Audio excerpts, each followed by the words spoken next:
राजपुरा नाम के एक गांव में रमेश नाम का एक किसान रहता था। रमेश के पास एक पशु फार्म था जिसमें तरह तरह के पशु रहते थे। उनमें से थी एक सुनहरी। सुनहरी एक भूरे सुनहरे रंग की मुर्गी थी। वह दिखने में बहुत ही सुंदर और स्वभाव से काफी चुलबुली थी। सुनहरी रमेश को रोज एक अंडा दिया करती थी। सुनहरी के दिए हुए अंडे का रंग भी भूरा सुनहरा ही होता था, इसलिए मार्केट में सुनहरी का अंडा काफी महंगे दाम पर बिकता था। सुनहरी, तुम तो इस फार्म की जान बन गई हो। तुम्हारे कारण ही लोग दूर दूर से हमारे फार्म पर अंडे लेने आते हैं, जिसके चलते हमारे फार्म में दूध और बाकी चीजों की भी बिक्री काफी बढ़ जाती है। सुनहरी इस बात से अनजान इधर उधर अपनी ही मस्ती में भागती दौड़ती रहती थी। सुनहरी के अंडों की गुणवत्ता इतनी अच्छी थी कि जो भी उसके अंडे एक बार खा लेता, वो फिर से दूसरे अंडों की तरफ देखना भी पसंद नहीं करता था। रमेश के पास भोलू नाम का एक कुत्ता भी था। भोलू सुनहरी का दोस्त था और जब भी भोलू रमेश के साथ ना होता, तब वो सुनहरी के साथ ही समय बिताया करता था। एक दिन सुनहरी की तबीयत बहुत खराब हो जाती है, जिसके चलते वह कई दिनों तक बीमार पड़ जाती है। बीमार होने के कारण सुनहरी अंडे नहीं दे पा रही थी। कई दिन निकल जाने के बाद भी जब सुनहरी कोई अंडे नहीं देती, तब रमेश परेशान हो जाता है। रमेश परेशान होते हुए अपने आप से पूछता है, इस सुनहरी ने जब से अंडे देने बंद किए हैं, तब से मेरे फार्म पर भारी नुकसान होना चालू हो गया है। आजकल कोई भी ग्राहक मेरे फार्म पर आना नहीं चाहता, क्योंकि उसे सुनहरी के भूरे अंडे नहीं मिल रहे। लगता है मुझे सुनहरी को डॉक्टर के पास लेकर जाना होगा, जिससे सुनहरी फिर से अंडे देने लग जाए और मेरी कमाई फिर से अच्छी हो जाए। यह सोचकर रमेश सुनहरी को लेकर जानवरों के डॉक्टर के क्लिनिक में जाता है।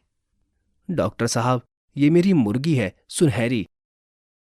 सुनहरी को कौन नहीं जानता। सुनहरी के चर्चे तो पूरे गांव में ही नहीं, बल्कि शहर तक पहुंच चुके हैं।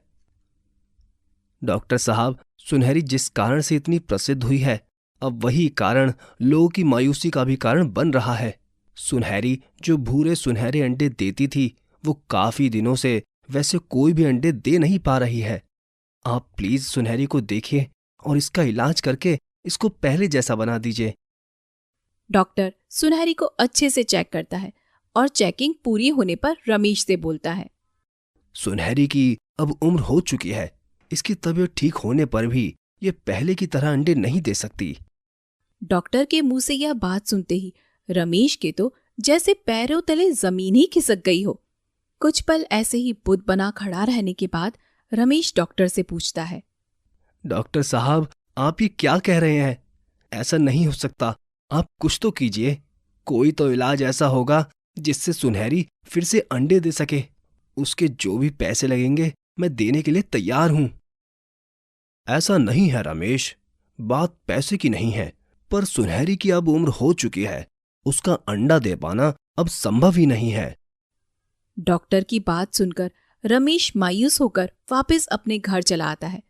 उसे रात भर जरा भी नींद नहीं आती। वो अपने बिस्तर पर पड़े ऐसे ही सोचता रहता है कि ऐसा कैसे हो सकता है और अब वो आगे क्या करे जिससे उसकी कमाई का जरिया खुला रहे। आखिरकार रमेश इस नतीजे पर आता है कि उसे अब दूसरी मुर्गी लानी होगी, जिसका रंग भी भूरा और सुनहरा हो, जो दिखने में भी सुनहरी के जैसी ही हो, ताकि उसके अंडों की भी भूरा सुनहरा होने की संभावनाएं बढ़ जाए। अगले दिन सुबह उठने के बाद रमेश भोलू को अपने साथ लेकर मुर्गी वाले की दुकान पर जाता है। वहां जाकर वो मुर्गी वाले से बोलता है, ए मुर्गे वाले भैया, जरा मुझे एक भूरे और सुनहरे रंग की मुर्गी तो दिखाना। जरूर साहब, अभी दिखाता हूं। कुछ ही देर में मुर्गी वाला सुनहरी जैसे दिखने वाली एक भूरे सुनहरे रंग की मुर्गी ले आता है। ये लो साहब, ये रही आपके लिए भूरे सुनहरे रंग की मुर्गी। रमेश का चेहरा उस मुर्गी को देखकर बिल्कुल खिल उठता है। रमेश उत्साहित होकर मुर्गी वाले से बोलता है, हाँ हाँ भैया, बस बिल्कुल ऐसी ही मुर्गी चाहिए मुझे। आप बस मुझे ये मुर्गी दे दो और बताओ कि इसके कितने पैसे हुए।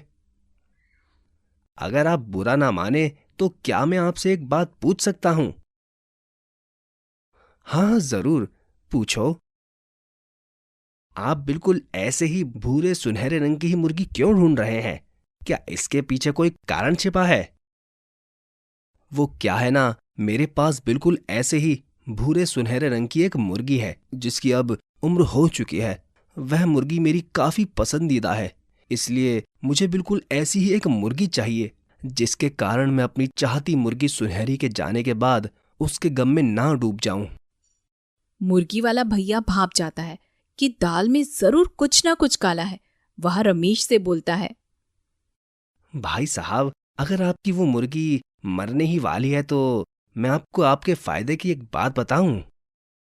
फायदे की बात? हाँ हाँ, क्यों नहीं, बताओ बताओ। मुर्गी वाला भैया जानबूझकर एक्टिंग करते हुए बोलता है, नहीं नहीं, रहने दीजिए। वो तो आपकी चहेती मुर्गी है ना, आप रहने दीजिए। अरे नहीं नहीं, आप बताइए तो मेरे फायदे की बात। आपको पता है, ऐसी मुर्गियां जो अब अंडे देने लायक नहीं है, उसको कसाई हमसे खरीद कर ले जाते हैं और उन मुर्गियों के हमें अच्छे पैसे भी देकर जाते हैं। पर आप रहने दीजिए, सुनहरी तो आपकी चहेती मुर्गी है ना। रमेश उस मुर्गी वाले भैया की बात सुनकर मन ही मन प्रसन्न हो जाता है, परंतु ऊपर से दुखी होने का नाटक करते हुए बोलता है, अरे भाई साहब, अब होनी को तो कौन ही टाल सकता है। आज नहीं तो कल सुनहरी का दिन भी आना ही है। मैं चाहकर भी सुनहरी को अपने पास हमेशा तो नहीं रख सकता, तो फिर मैं ऐसा करता हूं कि सुनहरी को आपको ही बेच देता हूं। आप बस मुझे उसका अच्छे से अच्छा दाम दिला देना। रमेश के साथ ऐसे ही खड़ा भोलू कुत्ता रमेश की ये सब बातें सुनकर बिल्कुल हैरान हो जाता है। वह घर आते ही सीधे फॉर्म में जाकर सुनहरी के पास जाता है और उसे ये सारी बात बताता है। भोलू की बात सुनकर सुनहरी बिल्कुल टूट जाती है और रोते हुए भोलू से बोलती है, मैंने इन्हें इतना अच्छा इंसान माना था और शुरू से ही अपने अंडों की गुणवत्ता बढ़ाने के लिए वो सब कुछ किया कि जिससे इनको अंडों का बाजार में अच्छे से दाम मिल सके। पर ये मुझे कसाई को देने के लिए राजी हो गए, बस मेरे अंडे न मिल पाने के कारण। यह बोलकर सुनहरी फूट फूट कर रोने लगती है। तभी भोलू कुत्ता उसे एक रास्ता सुझाता है। सुनहरी, तुम बिल्कुल भी देर मत करो। तुम अभी के अभी यहां से भाग जाओ, नहीं तो यह आदमी कल तुम्हें कसाई के हाथों दे देगा। भोलू की मदद से सुनहरी वहां से भागने में कामयाब हो जाती है।